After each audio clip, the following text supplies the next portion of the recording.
Περισσότερες αθλητικές ειδήσεις στην ιστοσελίδα μας starsports.gr. Ακολουθούν τα νέα από το χρηματιστήριο, η πρόγνωση του αυριανού καιρού και στη συνέχεια η εκπομπή Βήμα για όλους με τον Γιώργο Σιμόπουλο. Στα τελευταία γεγονότα θα είναι κοντά σας ο Σπύρος Καρανάσιος. Καλό σας βράδυ.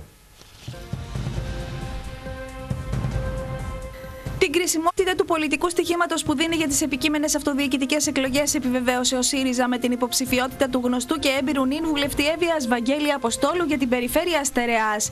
Όπως και ο ίδιος επιβεβαιώνει με επιστολή του, αλλά και η Νομαρχιακή Επιτροπή Εύβοιας, θα δοθεί ένας αγώνας με στόχο και μόνο τη νίκη.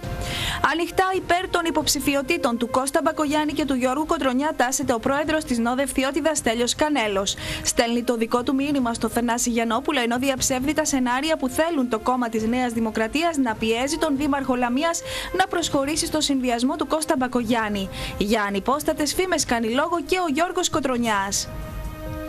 Αποφασισμένοι να στήσουν ένα δυνατό μπλόκο και να κινηθούν προς την Εθνική Οδό στο ύψος του κάστρου είναι οι αγρότες της Βιωτίας που συγκεντρώνουν τρακτέρ στον περιφερειακό του Ορχομενού.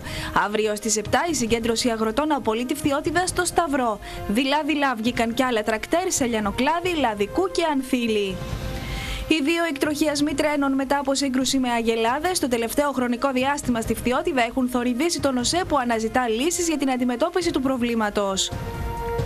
Τίτλοι τέλους αναμένεται να μπουν την Πέμπτη στο ΝΕΟΠΗ, αφού εισάγεται προς ψήφιση στη Βουλή το σχέδιο νόμου για τη δημιουργία του πρωτοβάθμιου Εθνικού Δικτύου Υγείας. Γάλα ημέρας θα ονομάζεται η νέα κατηγορία γάλακτος που θα βλέπουμε στα ράφια των σούπερ μάρκετ και θα αντικαταστήσει το φρέσκο. Δεν θα έχει διάρκεια ζωής πάνω από 2 ημέρες και θα πρέπει να συλλέγεται και να συσκευάζεται μέσα σε 24 ώρες. Αγρυπνία για να σταματήσουν οι σεισμοί στη χώρα μας, αποφάσισε να πραγματοποιήσει την Παρασκευή 7 του μηνός ο Μητροπολίτης Φθιώτιδας Νικόλαος. Στις 9 το βράδυ θα ηχήσουν οι καμπάνες των εκκλησιών ταυτόχρονα και οι ιεροί ναοί θα ανοίξουν τις πόρτες τους για να πραγματοποιηθεί η δέηση.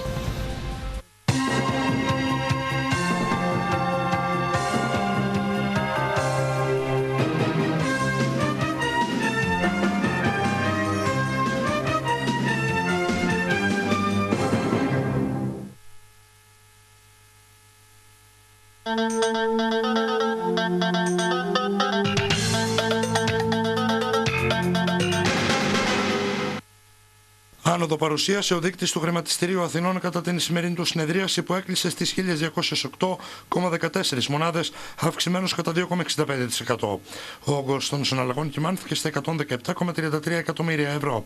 Οι επιμέρους κλάδοι έχουν ως εξής: τράπεζες άνοδος 3,54%, ασφάλειες άνοδος 5,97%, χρηματοοικονομικές υπηρεσίες άνοδος 5,11%, κατασκευές άνοδος 3,30%, βιομηχανικά άνοδος 1,53%, εμπόριο άνοδος 6,41%, τρόφιμα από τα πτώση 1,72%, τηλεπικοινωνίες άνοδος 3,70%, υπηρεσίες κοινής ωφέλειας άνοδος 3,32% και υγεία άνοδος 2,45%.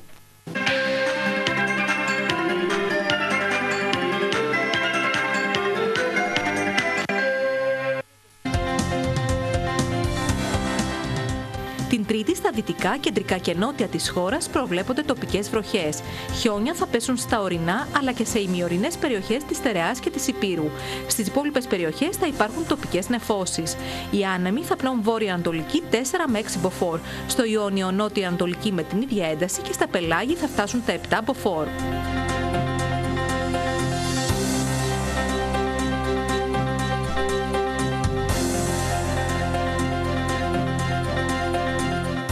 Στην κεντρική Ελλάδα την Τρίτη προβλέπονται νεφώσεις με βροχές. Η θερμοκρασία τις πρωινές ώρες θα κυμανθεί από -5 έως 7 βαθμούς, ενώ το μεσημέρι η θερμοκρασία θα φτάσει στους 10 βαθμούς Κελσίου.